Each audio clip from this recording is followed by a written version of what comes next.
Hello, नमस्ते, नमस्कार। खुशामदीद। आज लेखा जोखा में हमारे साथ हैं डॉक्टर कल्पना श्रीवास्तव, जिन्होंने लगभग 3 दशकों से ऊपर मेंटल हेल्थ के बारे में काम किया है, भारत में और भारत के बाहर। आज की जो बातचीत होने वाली है वो जरा अलग होगी, क्योंकि आज हम कोर्ट रूम्स या केस की स्ट्रेटेजी के बारे में बात नहीं कर रहे हैं। हम आज बात कर रहे हैं बिल्कुल व्यक्तिगत चीजों के बारे में, कि जो सेपरेशन होता है, डिवोर्स होता है, वो आपको अंदर से कैसा महसूस कराता है या अंदर से किस तरह से प्रभावित करता है। डॉक्टर कल्पना श्रीवास्तव एक क्लिनिकल साइकोलॉजिस्ट हैं, जिनके पास 35 वर्षों का अनुभव है साइकोलॉजी की फील्ड में। उन्होंने लोगों बहुत अलग अलग तरह के लोगों और परिवारों के साथ को गाइड किया है मेंटल हेल्थ पर। उनके लगभग 200 से ऊपर रिसर्च पेपर्स हैं। वो भारत के कई लीडिंग इंस्टीट्यूशंस का हिस्सा है और उनको लीड करती रही हैं, जो कि साइकोलॉजी और मेंटल हेल्थ पे बेस्ड है। यहाँ पर लेखा जोखा के मंच पर पाकर हम बहुत खुश हैं, बहुत आनंदित हैं। आपका हार्दिक स्वागत और तहे दिल से आपका हमारे साथ जुड़ने के लिए धन्यवाद और शुक्रिया। Thank you very much Avnish ji. ये आपने जितना कुछ भी बताया, हो सकता है कि मैं उसके बारे में थोड़ा सा जस्टिस कर पाऊँ, लेकिन मैं बिल्कुल। जरूर कोशिश करूंगी कि आपका ये बहुत ही अच्छा उपक्रम है जिसमें आप वो इंगेज कर रहे हैं सॉल्यूशंस के लिए, वो भी मेंटल हेल्थ से रिलेटेड फील्ड्स के बारे में बात करके। तो ये अपने आप में बहुत बड़ा ऑब्जेक्टिव या उद्देश्य माना जाएगा। तो बिल्कुल। बताइए, मैं आपके कैसे कैसे आपकी सो मदद कर सकती तो हूँ। आपके कीमती समय के लिए शुक्रिया। ना ज्यादा विलंब करते हुए सबसे पहला सवाल हमारा आपसे रहेगा कि एक इंसान की माइंडसेट पे के ऊपर क्या इम्पैक्ट होता है जब ये पूरे लिटिगेशन प्रोसेस के थ्रू जब वो गुजर रहा होता है। इस विषय पे हम आपसे पहले सुनना चाहेंगे। आपने इतने कठिन सवाल को इतने सरल तरीके से पूछ लिया। देख, तो लिटिगेशन, उस पर मानसिक प्रभाव, मतलब ये तो अपने आप में बहुत बड़ा प्रभाव होता है। तो हम ये कहना चाहेंगे कि इन भावनाओं में काफी उथल पुथल होती है, क्योंकि ये जो आपके जो फीलिंग्स है, इमोशंस है, वो अनसेटल तो होते ही हैं, क्योंकि ऐसा एक प्रोसेस है जो कि लाइफ चेंजिंग प्रोसेस है अपने आप में। और इसमें बहुत सारे उतार चढ़ाव जुड़े हुए हैं भावनाओं के। लेकिन इसमें दो तीन चीजें जो इम्पोर्टेंट है वो ये है कि आपकी संबंध कैसे थे। अगर संबंधों में साथ में रह के आपके अनुभव बहुत ही खराब रहे हैं, तो आप जरूर चाहते हैं, हर व्यक्ति चाहता है कि ये किसी तरह से इसका अंत हो और मैं अपने नए जिंदगी शुरू कर सकूं, अच्छा कुछ कर सकूं।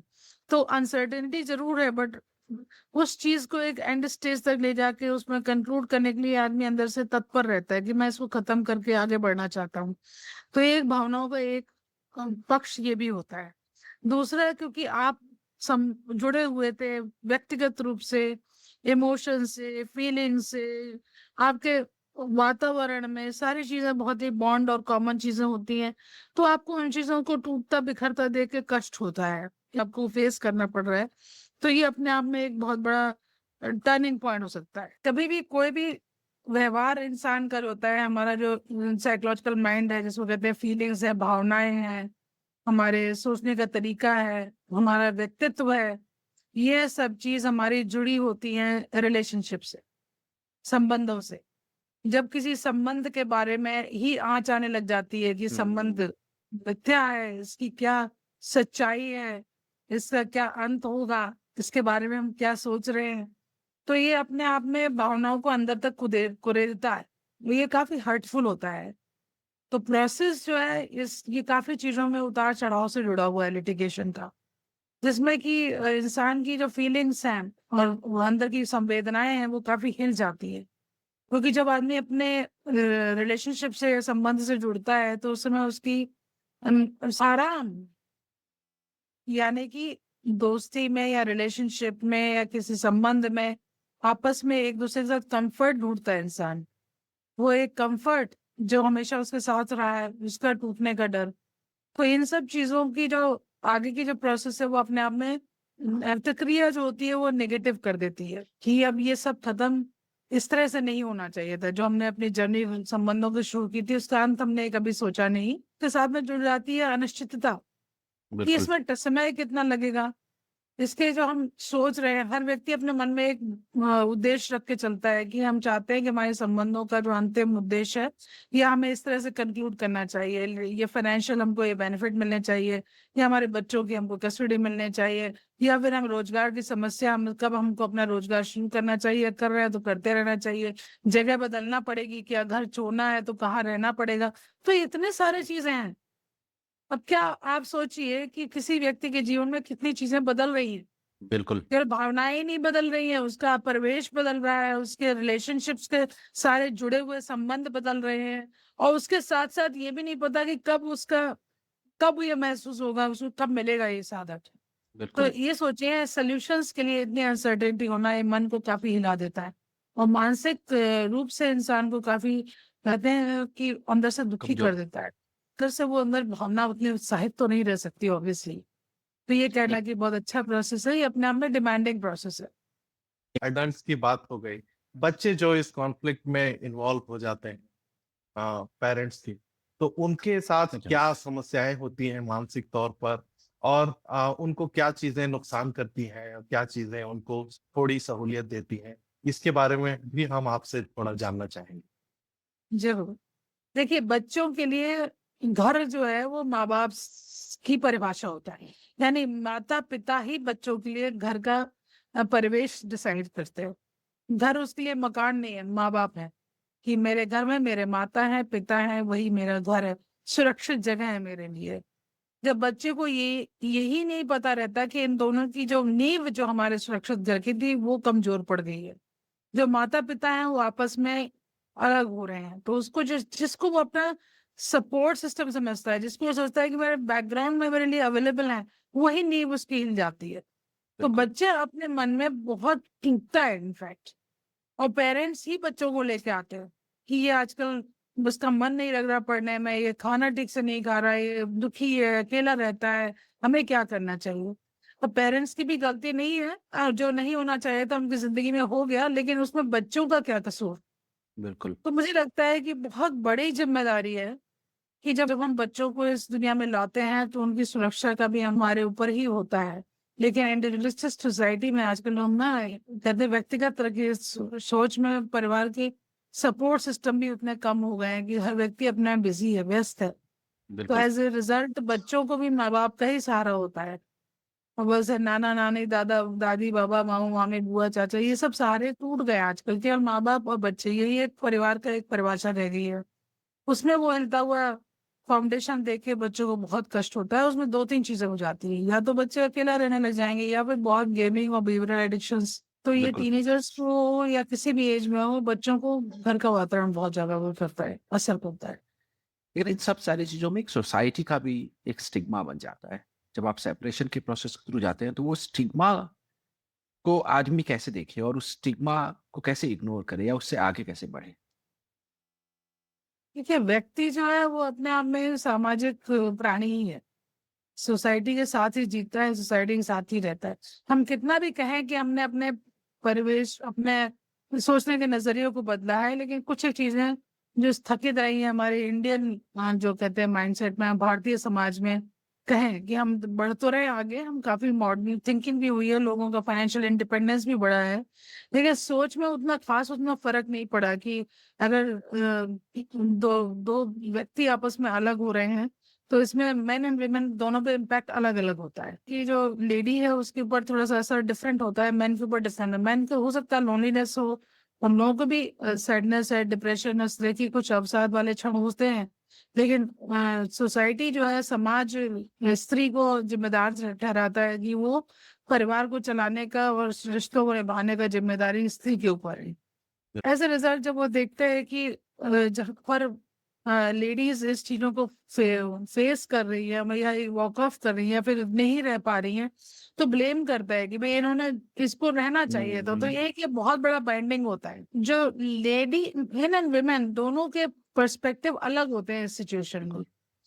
मेन में गो थ्रू उनको थोड़ा इमोशनल डिस्टर्बेंस ज्यादा हो सकता है, क्योंकि वो डिप्रेशन एंजाइटी इसके शिकार हो सकते हैं, लोनलीनेस के। विमेन को इमोशनल अपील तो है, साथ में सोसाइटी का जो सपोर्ट है वो भी वीक हो जाता है। और ये स्टिग्मा जो वो परसीव्ड स्टिग्मा बोलेंगे, वो उसको हैंडल करने में थोड़ा सा दिक्कत आती है। जैसे कि आपने बच्चों के पर्सपेक्टिव में पूछा था, मैं एक चीज आप लोगों को कहना चाह रही थी, शेयर करना चाह रही थी कि किसी भी रिलेशन संबंध के कुछ पहलू होता है। सबसे जो बहुत ही इम्पोर्टेंट चीज होती है वो ये होती है कि अगर आपकी आपस के संबंध इतने मतलब इतने दर्द से भरे हैं, इतने दुखी है कि आपको साथ रहना बहुत मुश्किल हो रहा है, तो ऐसी स्थिति में अलग होना ही बेहतर है। बिल्कुल। जिसको कि हम बोलते हैं नॉन नेगोशिएबल, यानी कि ये चीज बर्दाश्त से बाहर है। हर व्यक्ति का वो अपना एक बाउंड्री होता है कि भाई इसके बियॉन्ड हम एक्सेप्ट नहीं करते। दूसरी चीज, अगर किसी भी तरीके से आपको महसूस होता है कि आप कुछ चीजों को आगे एडजस्ट कर सकते हैं और which is minor which can be repaired, तो उसमें प्रयास करने में कोई हार्म नहीं है। जैसे कहते हैं कि छोटी चीजों के बड़े डिसीजन मत लीजिए। तो बिल्कुल। ये थोड़ा सा एक जजमेंट की बात हो गई। तीसरी चीज, जो प्रोसेस है किसी भी चीज को तोड़ने का, वो अपने आप में थोड़ा सा अपहीवल वाला होगा। तो उस प्रोसेस के लिए अपने माइंड में थोड़ी तैयारी रखनी चाहिए। किसी को रिश्तों को संभालना बहुत ही मुश्किल होता है, रिश्तों को तोड़ना थोड़ा सा आसान है। तो ये कुछ एक रिलेशनशिप के पहलू है और हर व्यक्ति के अपने व्यक्तिगत फीलिंग्स होते हैं, तो उसमें हम ये नहीं कह सकते कि उसका ये डिसीजन गलत था, सही था, क्योंकि उसके परिवेश में, उसके संबंधों के दायरे में, उसके सिचुएशन में, स्थिति में, परिस्थिति में क्या डिसीजन उसने क्यों लिया, ये तो वो व्यक्ति ही समझता है जिसके ऊपर ये बीत रहा हो। हम उसके बिल्कुल। ऊपर जजमेंट देने वाले कोई नहीं होते। तो सोसाइटी का ये पर्सपेक्टिव बदलने की जरूरत है।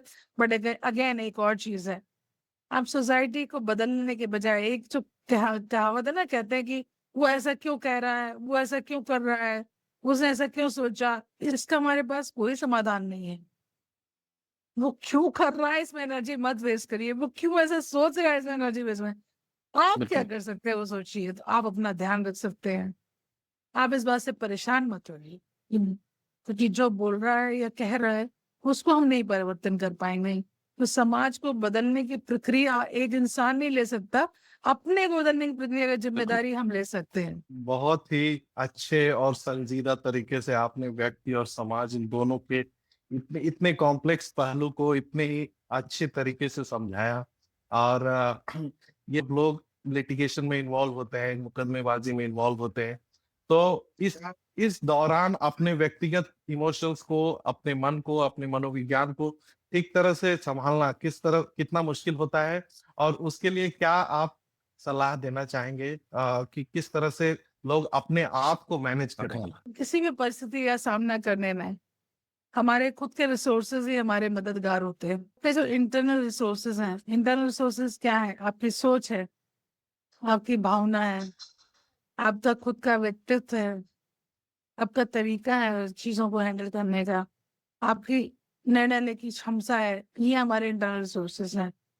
तो हमको इस पे थोड़ा फोकस कर लेना चाहिए। उसके लिए बहुत जरूरी है कि हम अपना ध्यान रखें और अपने आप को एक्सेप्ट करें। बिल्कुल। अगर आप चाहते हैं कि कोई दूसरा व्यक्ति आपको इज्जत दे, उसके पहले हमें अपनी इज्जत करना जरूर आना चाहिए। और अगर हम चाहते हैं कि आज हमने जो डिसीजन लिया है वो डिसीजन सही है, इस बात को मुझे समझे, आप पहले अपने डिसीजन के बारे में कन्विंस रहिए कि मैंने जो सोचा था, जो किया, वो उस समय उचित था और मैं उचित समझता हूँ या समझती हूँ। जो आपका यह सोच है, यही आपको प्रतिबिंब की तरह समाज में देखने को मिलेगी। जब आप सोच के इस सोच में आप अपने आप को पाएंगे कि यही मेरी सोच सही है, दूसरे लोग विश्वास करेंगे कि आपकी सोच बिल्कुल सही है। तो इसलिए जरूरी है कि हम अपने ही डिसीजन पर, अपनी सोच पर, अपने ऊपर भरोसा भी रखें और अपने आप को एक्सेप्ट भी करें। इसमें 2-4 चीजें हैं जो बहुत इंपॉर्टेंट है। पहली चीज कि आप अपने आप को अकेला ना महसूस करें।